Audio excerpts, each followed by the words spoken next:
We've talked so much about Dahmer, Monster, the Jeffrey Dahmer story on Netflix. And now we get somebody that was in the show. But it's not just anybody that was in the show. This woman is Hollywood royalty. She really, really is. Because everybody has seen the Waltons, right? Back in the day, it was the last of pure television. And she was Olivia Walton. You know, good night, John Boy. I mean, she was there. But she plays the grandmother. She plays Dahmer's grandmother in this. Michael Learned. Michael, how are you? Well, I'm holding up. I'm pretty good. You're holding up. Yeah, I'm rolling along. Yeah, this. Yes, I. You know what people don't realize. I think this grandmother did not teach him everything he knows. This grandmother did not know what he was up to, which I find very interesting, because how do you not know somebody's chopping up bodies in your basement? That's what we said a million times. So when you took this role, which is kind of, you know, far from, you know, Nurse or Olivia, you know, Walton and those kinds of things, but when you take this role, did you at any time while filming go to the director and say, look, there's nobody that's this stupid. There's no way this is real. No, I didn't. And there was a scene, and I think they've cut it. I can't remember. I mean, I watched my episodes, but not all of them. And, you know, there was one scene that we shot where he's dragging this heavy, big black garbage bag up the stairs from the basement, and dragging it through the kitchen. And Grandma Catherine says, "What's in that bag, Jeffrey?" And I figured that's going to get a huge laugh. So I think they cut it out. I'm not sure. No, they you know, I think they cut out maybe the whole scene, but there was a scene when he was dragging something out, and you know, and he's like, "Geez, Graham, it's, you know, it's for my project." And Grandma just like gosh, don't, you know, he plays that. Yeah, well, maybe that's the same scene. But it just does seem hard not to. I know if it were me and I was having these, it's a very strong odor, a dead body. Any dead body, even the dead body of a rat, is very noticeable. And if that were going on in my basement, I would not stand at the top of the stairs and say, "What's going on?" I would go down and investigate, for sure. But she didn't for some reason. I don't know if she just didn't want to know, or which makes it kind of an interesting character to play. Yeah, well, and a huge role in the story of telling the story of Dahmer and the people around him. You know, his father, played by the great Richard Jenkins, was also oblivious to everything, allegedly. You know, supposedly. Absolutely. You know, and whether that's real or not. Now, Dahmer, Monster, the Jeffrey Dahmer story, Michael, you're a part of, you know, a top 10 Netflix show, and has become Netflix's 9th most popular television show of all time, with almost 500 million hours viewed.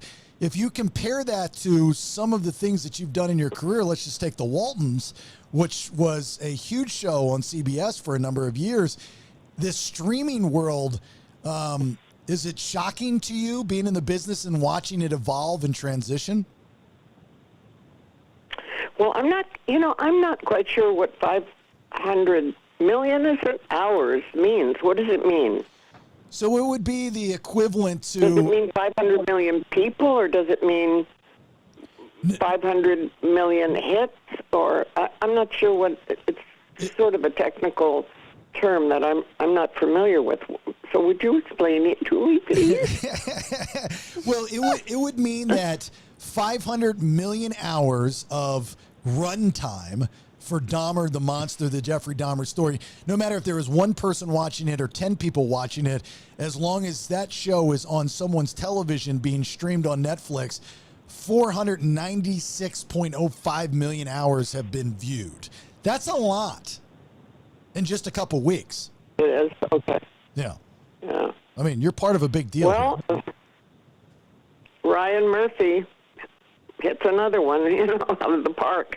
He's He's an amazing man, and I don't know how he handles just one hit after another, but he seems to do it, and it's very, he comes on the set, I didn't even know who he was, just this very quiet, nice person, and somebody said, yeah, that's Ryan Murphy, and so I went up and gave him a hug, because I felt like I'd known him all my life, because we have mutual friends who... Sarah Paulson, who starred in Nurse Ratched, was an understudy in a show that I did in New York, and he made a star out of her. Mm-hmm. He's not afraid to use people who aren't well known, and I really respect that in a producer. What about the rest of the cast? I didn't even know it was Molly Ringwald until a couple. I think I had to research it, or somebody told me. I had no idea she's playing, the second mom of Jeffrey Dahmer, Evan Peters, which is a fan. I think he's a great actor too. But and Richard Jenkins, of course. But a lot of these actors and actresses, I'm assuming, were fans of yours, right? And very happy to work with you, and they told you that, right? Well, I'm certainly a fan of Richard Jenkins, and I didn't know who Evan Peters was, and when I saw his work, and I thought, this is a great actor. This isn't just a good actor. This is a great actor, because he's the nicest person you'd ever want to work with, and then he turns into this creepy kind of guy, but you don't feel him acting. He just becomes that character, and I was filled with respect for him, and I think he consciously kind of keeps his image down. I mean, he's not out there calling his agent every 5 minutes. He's just a really nice guy, and made a point of coming to say goodbye to me on my last day, when he's in every single scene. I was very moved by that. I thought that was really nice manners on his part. So I had a good time despite the subject matter. Did he stay in character? It seems like a role that you would get an actor that 24/7 stays in that character. Did Evan Peters do that? No. So he was able to. Which I also like. You could talk to him before shooting a scene, and I always try to give the other actor, in case they are preparing, I always try to, I shut up, a few minutes before they're actually ready to shoot. But he was absolutely easygoing, and never said, no, I got to do a retake on that. He just, total pro and a really nice guy. And the crew was fabulous, too. Yeah. Were you familiar with... It was a happy shoot. Believe it or not. Were you familiar with the whole story of Jeffrey Dahmer, or just the bits and pieces before this? Oh, I was bits and pieces, I guess, because it was certainly a huge story when it all happened, and I was I think I was here in L.A. Shooting The Waltons, or maybe by then I was doing Nurse in New York. I'm not sure, but everybody knew his name and knew the. I don't think I knew quite that he cooked his victims and ate them. I mean, that is just, killing them is beyond, and then cooking and eating them is so sick that I think most of us can't even imagine it.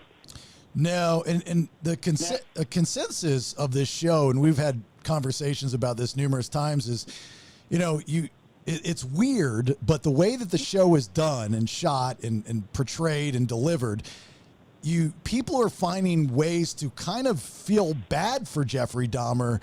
He became this monster because, we're all products of our upbringing. But you go, the reason he is this way is because of other people. And there's this sympathy for him, this empathy for him. Did you get that after you watched the whole thing? Or maybe you haven't seen the whole thing, but that's what other people are saying. Well, yeah, I think that's Peter Evans, Evan Peters. I'm always terrified I'm going to do that. Evan is just such a good actor that he brings that to the role. When I saw the interviews with the real Jeffrey Dahmer, he was not a likable character. He was cold, detached, talked about killing people as if he were talking about getting a manicure, you know. I mean, he was just, he was chilling, really. But I think Evan manages to kind of make him more vulnerable, I guess. I've often said, you know, a lot of kids have had mothers who were on pills and parents who got divorced, and they don't turn into serial killers. And in one of the interviews I saw with Jeffrey Dahmer, he said, I don't know what made me do those things. He said, I think, and I'm quoting him, I think there must be some kind of bad wiring in my brain. Yeah, they had that in the show, too. They recreated that same message of him saying that to his father, I think, when it was all said and done in the interrogation room and whatnot. Nate, do you have a question for Michael? Yeah, Michael, I actually had a question about the Waltons, because I know it was on for like 9 seasons and you left after 7 as Olivia. Did you just want to move on, or were you like hired on as a different show or something like that? Well, I did do Nurse, but I did want to move on. It was a very mixed bag for me because they worked really hard to try to give Olivia something to do other than iron and ask for pass the salt, please, and time for bed, kids. You know, they really I applaud the writers for really trying to give me something to sink my teeth into. But after about the 8th season, I thought there's not much they can find to write for. I mean, they got me through menopause, and then what? I mean, it was kind of a ... And I thought it was time to move on, so I left the show. And rather than feeling relieved, I woke up crying. I had a nightmare that they were taking the yearly photograph of the family, and they wouldn't let me be in it. And I woke up sobbing, because I'm so dearly fond of all the people in the cast.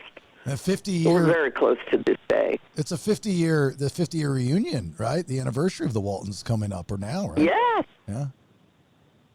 We have the best time when we get together. We're incorrigible. I mean, we giggle and laugh, and Eric Scott tells these horrible jokes and puns and things, and we just have such a good time. I don't think the audience has as good a time as we do, you know.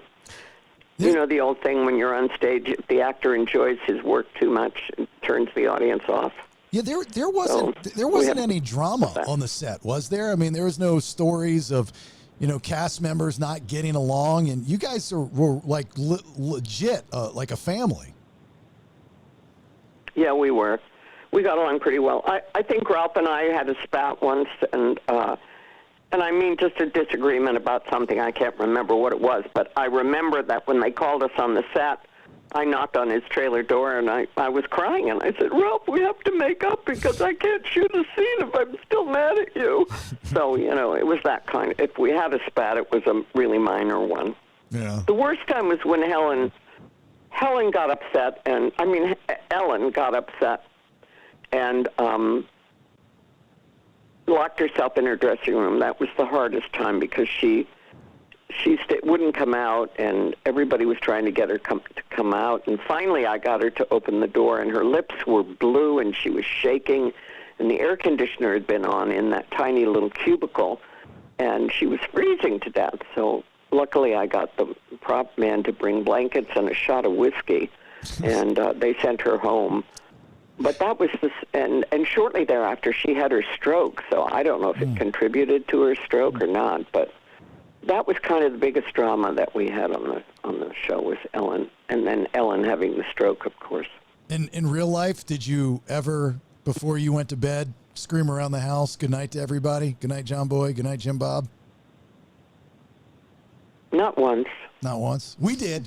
I got to tell you, as a kid, no. we did it all. We did it all the time. I did once. I went to. You know what Al-Anon is? What's that? Do you know what Al-Anon is? Al-Anon. Do you know what Al-Anon is? No, I do not.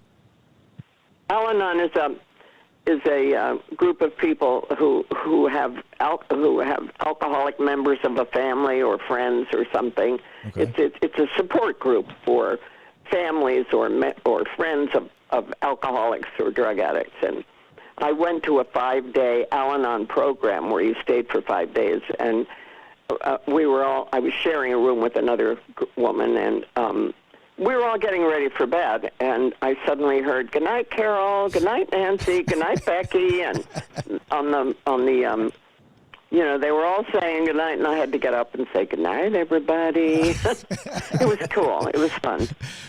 Like as a kid, I remember, if my cousins would stay over, even 5 or 6 people would be like, "Good night, Jeff. Good night, Danny. Good night, Jason." And then the joke is at the end, "Good I night." love that. Isn't that wonderful that Earl Hamner created that? Yeah. And that it's something people will remember. Yeah. Good night, John Boy. That was the. But the thing is that did anyone ever bring up to you that the level of the voices for the good nights were always the same, which is virtually impossible because there's a different distance for every person in the house? Oh, yeah. Well, I don't know. We all stood around the microphone, somewhere in the midst of each episode, and so each time it was different. Right. But we all just stood around and read our goodnights to each other. Yeah.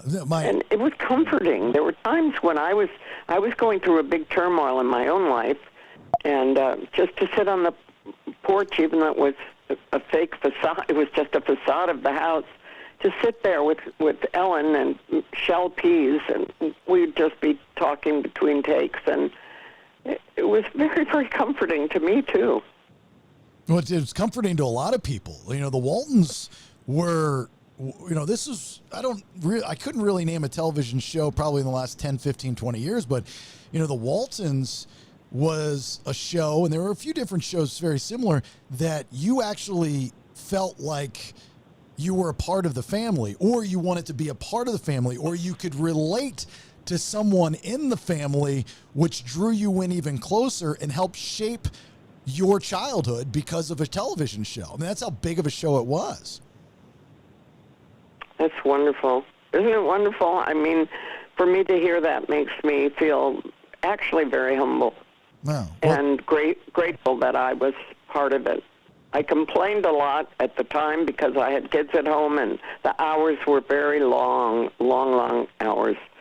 And but it turned my life around. Well, I'll tell you, in every way. I turned out to be a great person because of the Waltons. Now, Nikki on the show here has never seen the Waltons, which is why she turned out the way she turned out. A great person still. Yes. Oh, Mickey. Yes. Okay, Mickey, you and I will have lunch. I'll straighten you out. Oh, that's good. I'm not opposed to having lunch. I do have a question about the Dahmer set. I've heard you say some things about it, and I'm not sure if you've seen some of the posts and things on social media. A lot of people were saying watching the show, they felt like a demonic presence, and they had to shut it off. When you were actually on set or filming, did you ever feel that way? When I was filming the Dahmer show, right? You're talking? Mm-hmm. No, I didn't, because none of my scenes had any violence in them. Okay. It was just grandma and grandson. Okay. So I didn't feel, in any way kind of creeped out. But I was just grateful for the job, frankly. You get to be old like me, you don't get to work that much. So I was really delighted to be working. And Evan is such a generous actor. He was easy to love, even though he was dragging body parts through the kitchen.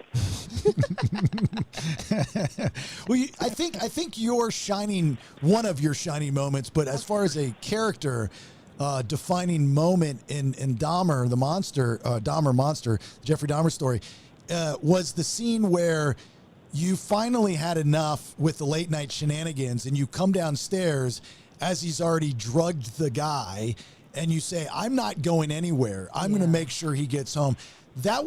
I think that was a change in the whole show, the whole life, the whole thing. And you did such a great job, by the way. Well, thank you. Thank you very much. I think that indicates to me that on some level, she knew, whether she wanted to know it or not. On some level, she knew that whatever he was doing was not right. Yeah, I think Of course, so she too. was very religious, so she didn't feel the homosexual. She was very judgmental of homosexuality, unfortunately, and but she knew something was wrong. I agree. I think same with the dad too, and to an extent the wives. You know, the mom and the second wife. Brandon, do you have a question for Michael? Yeah. First, I looked it up, and Dahmer is the 13th most watched Netflix show of all time, so that's pretty cool. Top 15. Are you working on any other projects or any other prospects? Anyone called you and they're like, "Damn, I want her to be my grandma now." No, nobody's called at all. I was supposed to go to Canada and do on Golden Pond, but I fell and broke my wrist. Oh wow. And so I have some theater projects. There's a nice theater in Pennsylvania called the Totem Pole. I may go there and do on Golden Pond. I haven't really said yes yet, but I worked there once before, so I'm still a theater rat. You know, I'll go anywhere and do a play. I love that. Are you talking about the theater production of On Golden Pond? Yes. And you would play Katharine Hepburn, I'm assuming. Yes. Yeah. What a great movie. Try not to play her, but Yeah. she was wonderful in it. I mean, God, what an actress she was. I don't think I have too many actors or actresses that I have a crush on, but I did on her. I've always been enamored of her work.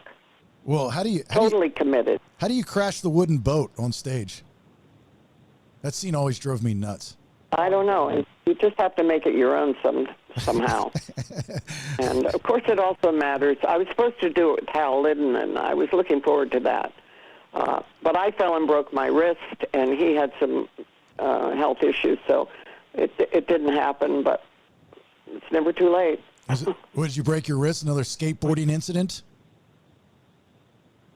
I wish. No, I broke it trying to get into a pair of blue jeans. Can you imagine? Oh no! Luckily, I didn't crack my head open. Yeah. Did you fall over or what? Yeah, you know how you hop on one leg to put the other leg in the one pant leg. Sure. So you're hopping around and I keep forgetting I'm an old person. I keep thinking I'm still 30 or 40 years old, and down I went and crash bang boom. And tried to break my fall with my wrist, I guess.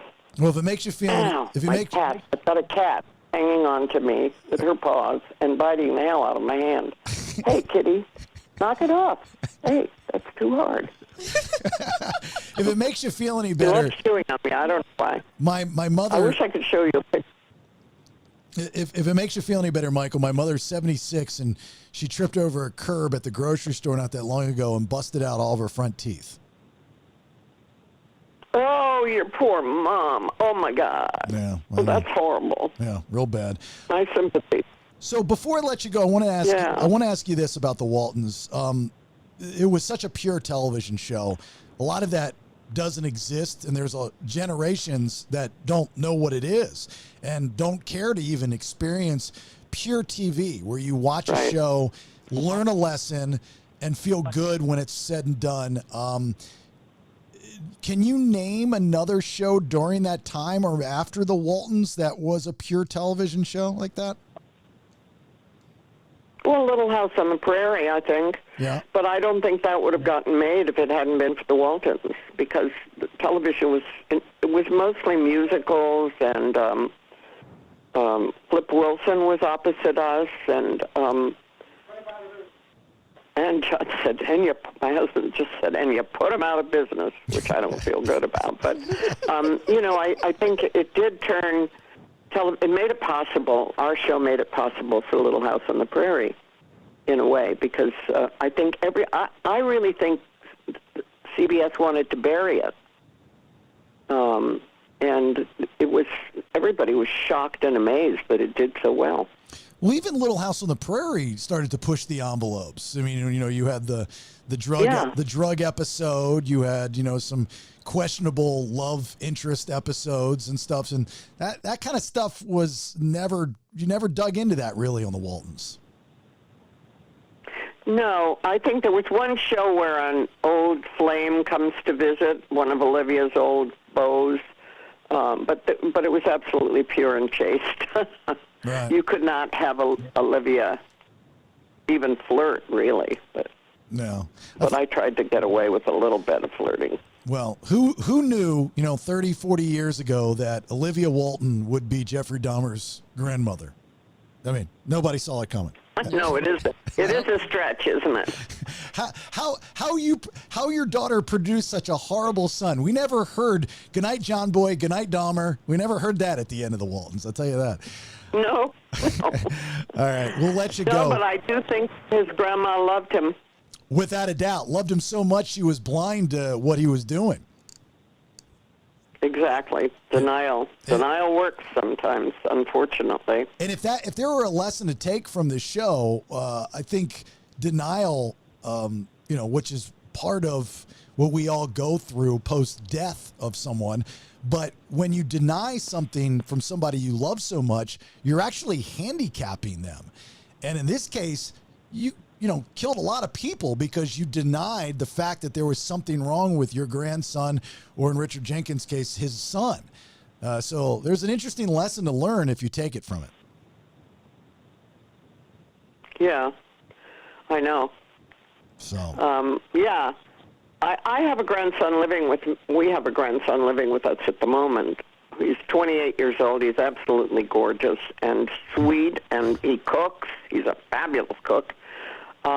If somebody came to me and said, when he's not here, or said to me, you just ate a sandwich that is a human being's liver in it, I honestly would not be capable of believing it. I wouldn't be I wouldn't believe it. right. Well, if your grandson late at night starts... So I can understand how she couldn't believe that anything was going on that wasn't right.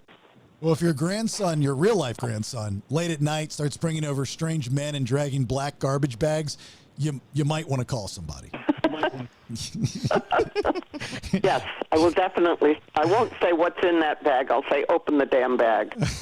All right. The iconic and just lovely Michael Learn, thank you so much. You did such a fantastic job. Thank you for giving me that pure joy of the Waltons amazing acting in Dahmer, Monster, the Jeffrey Dahmer story. Thanks for the time, and it was an absolute pleasure to have you on the show. Thank you very much for having me. I really appreciate it, and it was nice talking to you all. To y'all. Y'all. Good night. Good night, Olivia. Y'all. Good night, Michael. Good night, Olivia. Good night. Good night, Brendan. Bye-bye. Take care.